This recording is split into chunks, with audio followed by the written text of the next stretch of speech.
Au nom du Père et du Fils et du Saint-Esprit, ainsi soit-il, bien chers fidèles. Il va falloir peser les mots, parce que le mystère de la vérité a puni le souscrit qui dit des hérésies, parce que j'ai dit des grosses hérésies. J'ai dit que Dieu est Dieu, j'ai dit que la famille est la famille, que la vie est la vie.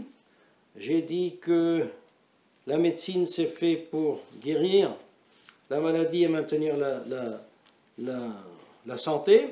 Ce sont tous des hérésies, parce que j'aurais dû dire que la médecine n'est pas là pour guérir les maladies, mais pour les provoquer, et n'est pas pour maintenir la santé, mais pour maintenir un état indéfinissable et prolongé de maladie, etc., etc. Et j'ai été puni. Alors le canal était clos, donc je ne dois plus dire ces hérésies, mais je dirai quand même. En tout cas, mes chers fidèles, dans le dimanche, dans l'octave de l'Épiphanie, est consacré à la Sainte Famille. Et voyez, d'où sont sortis les rois, les saints rois, les rois de la fille aînée de l'Église. D'où est sorti un Saint Louis, roi de France, sinon d'une famille, et d'une famille sainte et pieuse. Comment a-t-elle fait, la France, à devenir la fille aînée de l'Église, si ce n'était pas une famille, ceux de Clovis, à se faire baptiser en Jésus-Christ?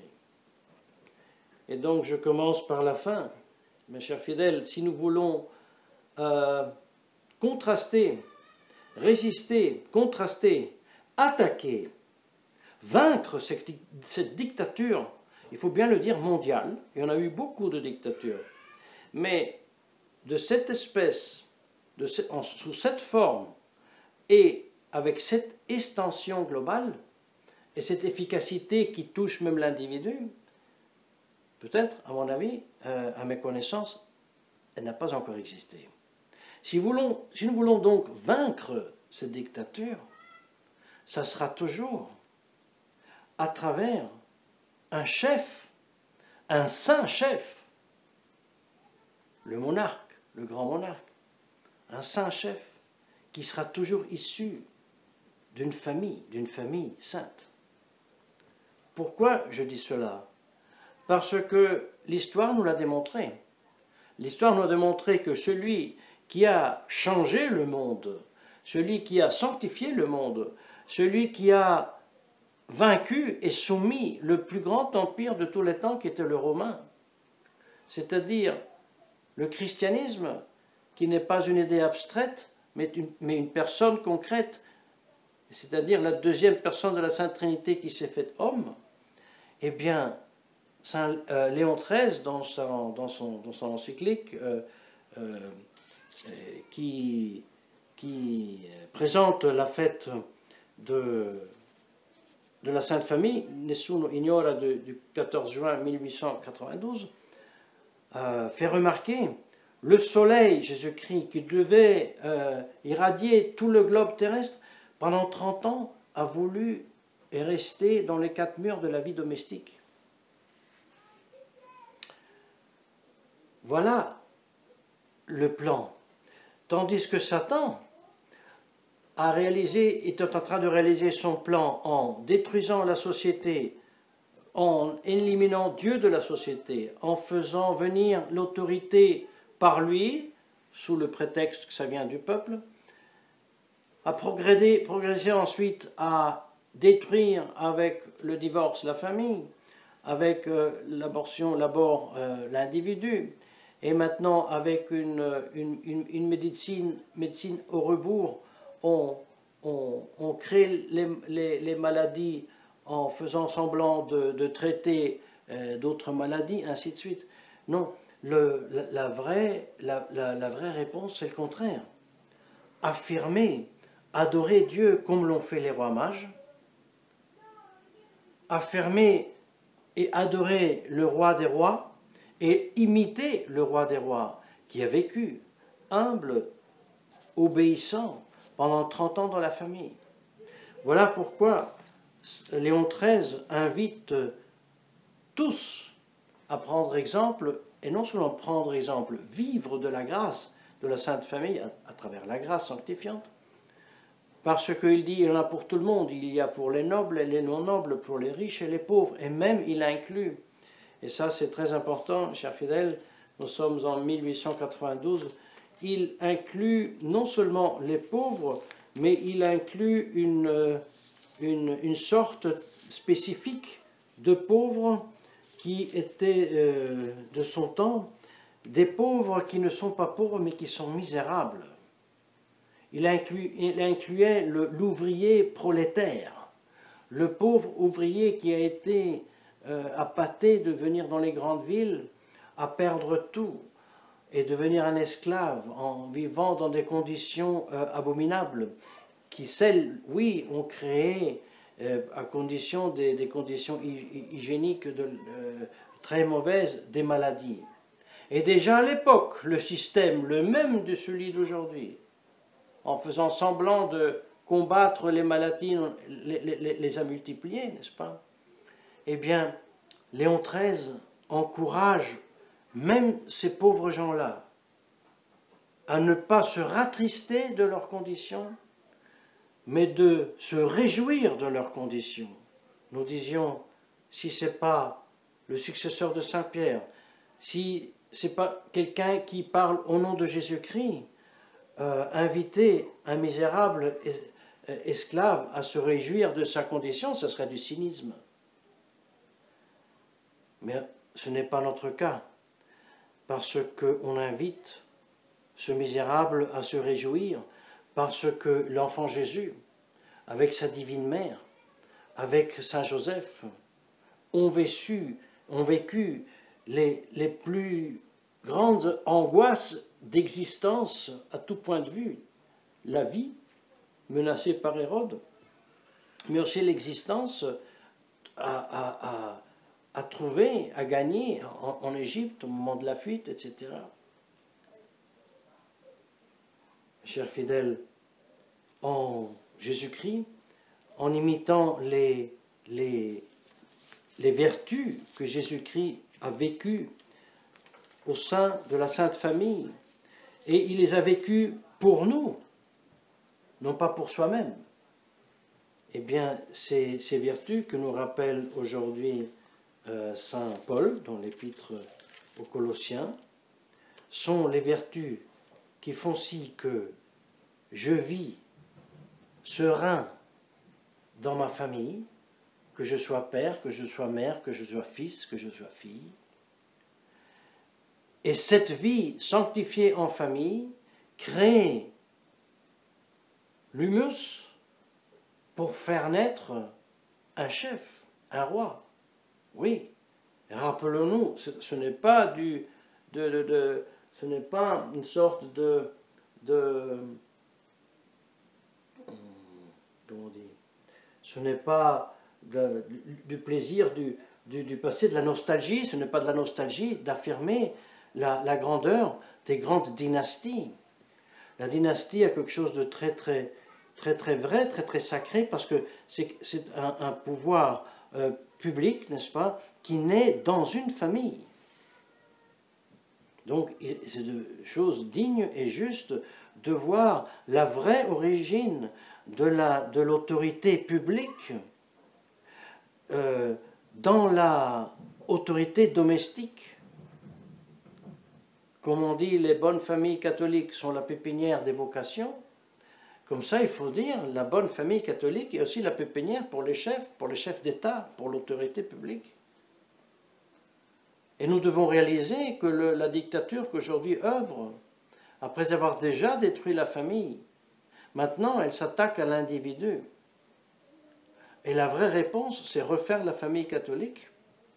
Et là, il y a un moment très encourageant, parce qu'actuellement, ce ne sont pas des partis, ce ne sont pas des mouvements, ce sont une infinité d'individus qui se trouvent au centre-ville, mais aussi au centre de la place du village, à réciter le chapelet, en demandant et en pleurant le ciel d'être libérés de cette dictature sanitaire.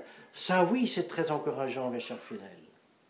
Ça oui, c'est une œuvre de foi et ça démontre que la grâce est en train de opérer, même dans des âmes qui étaient loin. Ces chapelets priés par tous, c'est une très grande consolation, mes chers fidèles. Parce que on touche avec main, nous, dans notre entourage, ce sont des familles, des jeunes mamans qui se rendent compte, là maintenant, il faut sauver notre enfant d'Hérode. Et quoi faire? Sinon, la seule chose qui reste, c'est s'adresser au ciel. Il n'y a pas d'autre adresse à laquelle s'adresser. Et ils le font. Et nous devons le faire.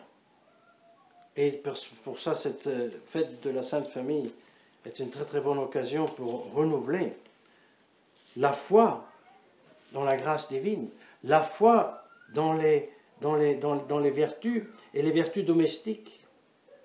Dit aujourd'hui saint Paul, avec cela nous finissons. Comme des élus de Dieu, comme des saints et des aimés de Dieu, revêtez-vous des viscères de miséricorde, de bénignité, d'humilité, de modestie, de patience, en vous supportant et en vous pardonnant les uns les autres. Mes chers fidèles, là, il y a tout l'organisme de la vie. Comme Jésus-Christ enseigne aujourd'hui à ses parents dans le temple, je dois obéir d'abord à mon Père céleste, mais ensuite, je viens avec vous à Nazareth et je vous obéis en tout pendant 30 ans, n'est-ce pas? Grande leçon pour nous, il faut obéir plus à Dieu qu'aux hommes, même aux parents, s'ils nous ordonnent des choses qui vont contre la loi de Dieu. Eh bien, aimer Dieu, obéir à Dieu, cela veut dire se rendre aimé de Dieu, se rendre élu de Dieu.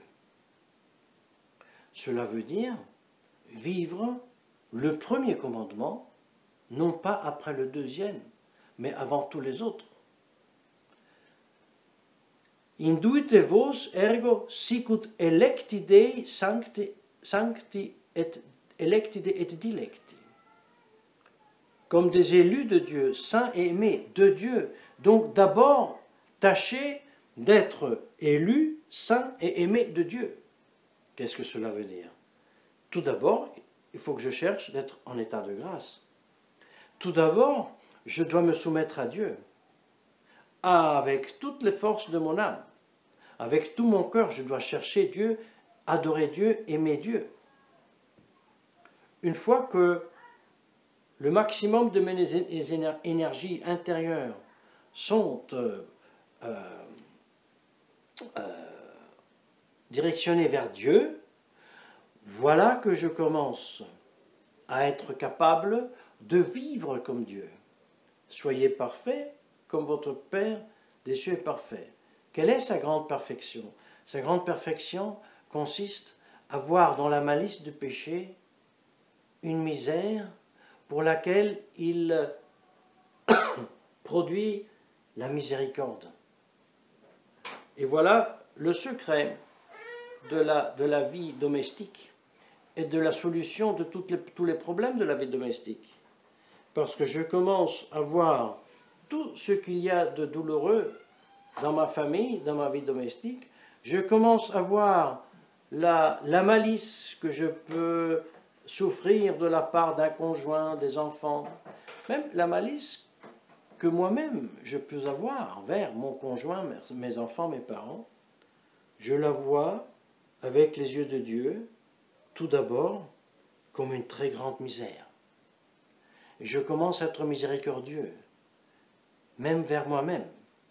J'ai une grande compassion pour la misère de moi-même. Et je cours au confessionnal et je confesse ma misère, je confesse ma malice. Comme je prie que le conjoint, le père, la mère, le fils, la fille puissent reconnaître, confesser la misère de leur péché, de leur malice. Et cette miséricorde entraîne la bénignité, le désir de bien pour le prochain. Cela me rend humble, modeste. Et voilà, la patience que je pense ne pas avoir, tout d'un coup, ça devient impossible. Et vous voyez, c'est trop simple. Maintenant, je m'exerce à être plus patient. Je dirai rien, je tiens la bouche fermée, je me mords la langue. C'est trop peu. Il faut, avant, mettre en place une vie qui me rend élu, aimé de Dieu, saint de Dieu. De façon effective, c'est-à-dire que les forces de mon âme doivent être plus dirigées vers Dieu que non vers le prochain, que je dois supporter, que je dois pardonner, que je dois supporter avec patience. C'est bien ce que Jésus-Christ a fait. L'objection, oui, mais là c'était simple parce que la maman était immaculée, le père était un saint et le fils était Dieu lui-même, donc pas de problème, c'est trop simple. Non, heureusement que c'était comme ça. Parce qu'il devait acquérir pour nous les mérites en exerçant toutes ces vertus. Et puis, ils avaient assez d'occasions dans l'autourage et ensuite dans toute sa vie à nous acquérir par leurs actions, les mérites qui font si que nous puissions, nous, vivre de ces vertus. Donc il fallait que la Sainte Famille soit sainte pour pouvoir nous acquérir à travers leur vie les mérites que ensuite nous faisons nôtres à travers la prière et les sacrements pour les vivre à notre tour. Et voilà que d'une famille sainte naissent des pères de famille saintes, des vocations saintes et des gens qui, selon ensuite les capacités que la nature leur donne, seront capables aussi de, justement, gouverner un peuple, un pays entier, une nation entière. Et c'est comme ça, et non pas autrement, que si Dieu l'envoie, le fameux grand monarque arrivera. Et ce n'est pas d'autre façon que nous pouvons, si Dieu le veut, vaincre cette dictature sanitaire. C'est pour cela, prenons bien au sérieux l'ordre de Léon XIII de consacrer nos familles à la Sainte Famille et l'ordre de la Très Sainte Vierge Marie de prier le chapelet. Au nom du Père et du Fils et du Saint-Esprit, ainsi soit-il.